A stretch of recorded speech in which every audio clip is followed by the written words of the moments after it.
Daniel has just reached a big milestone in his life. He has now reached an age where Stephanie does not want to discuss his birthday presents in front of him because he'll understand. Do you understand everything I say, Daniel? Up, down, up, down, up, down, up, down, up, down, up, down. Daniel, do you understand everything I say? Yeah. Are you like a little spy listening to everything Mommy and Daddy say? No.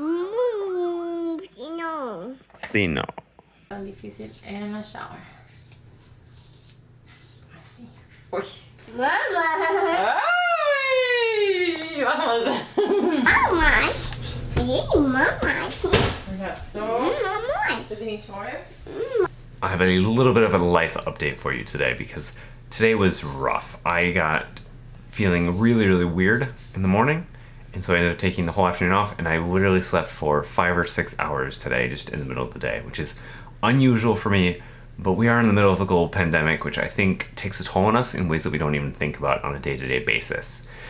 But the major update I want to give is I want to talk a little bit about binging, specifically in the context of the week I took off of social media, as well as the 7 days that I'm now into of October Keto Month. Because when I look back at these forced times that I stop doing things that I really enjoy, right? I enjoy using social media, I enjoy using Reddit, all these sorts of things. I enjoy eating sugar a whole lot. What's funny about having not used social media for a week, now being back on it, is that doesn't feel like my life is better or worse either way, but what ends up happening is when you allow yourself just a little bit, it can very, very easily descend into what I call binging, where instead of just consuming a little bit, getting a little bit of news, staying a little bit up to date, you are consuming way too much and it takes over your life. And so I think the exact same thing is true between social media as well as eating sugary foods, where if I was able to just consume in moderation either of these things, I would probably have a happy, healthy life. But what ends up happening is your brain has a reward system that as you consume a little bit, you want to consume a little more, and a little more becomes okay. And then before you know it, you're like, well, I just need all of this in my life. I need 3 or 4 hours of Instagram or TikTok or whatever. I need, instead of eating an Oreo once a day or once a week, I need an entire bag of Oreos right now to help me with how I'm feeling. It's a little bit in my mind like drug addiction, because it's the same parts of your brain that are saying, I like that, give me more of that. And so if you have any sort of an addictive personality or addictive psychology, which I think I do, I end up descending into this binge mode. And so my hope is that by taking this time off of social media, I can reflect and actually be conscious about that. So I've restored all of the app timers on my phone, so no more than half an hour a day of those sorts of social media apps. And I hope that when I complete October Keto Month, I am at my weight goals, I am at all of my life and health and diet goals, and I can slowly start introducing these things back in, rather than saying, okay, now that I'm off keto, I need every piece of sugar in my life back inside of my body right away. Because my health results from eating keto so far, even just 7 days, have been stellar. I have a smart scale that measures my weight, and even in the last 7 days, I have lost something like 7 pounds. So definitely having an impact, definitely seeing results immediately.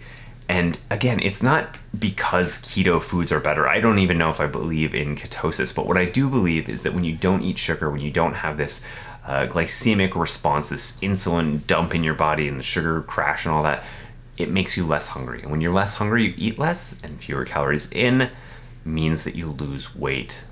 Hopefully that life update has been valuable to you. Daniel is doing really well. He's been sleeping till like 8:30, which is completely unheard of to him. This Saturday he slept like 12 hours, so we're trying to figure out what that is, but he seems happy and healthy the rest of the time. So we're just gonna let him sleep when he needs to sleep. I filmed another demos with Angular. I am gonna take tonight and get back on top of work, catching up from all the work that I didn't do today while I was out, feeling good, feeling hopeful about the universe. So 2 days ago, I tried to continue this mission to upgrade my computer setup for video, and I bought a monopod so that I could fit it behind my computer instead of having to use a tripod, which kind of sticks out, it's off center. And then when I was reading Daniel's stories tonight, something happened.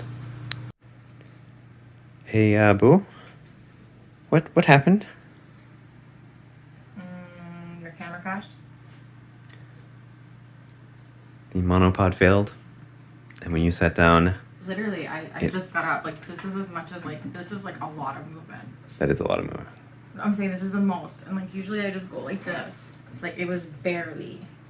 Yeah, I mean, it's not your fault, clearly, because the monopod should hold the camera up, but now we have, it looks like a broken lens. We're going to see if we can fix it, but I thought that was, like a I don't have high special hopes. step.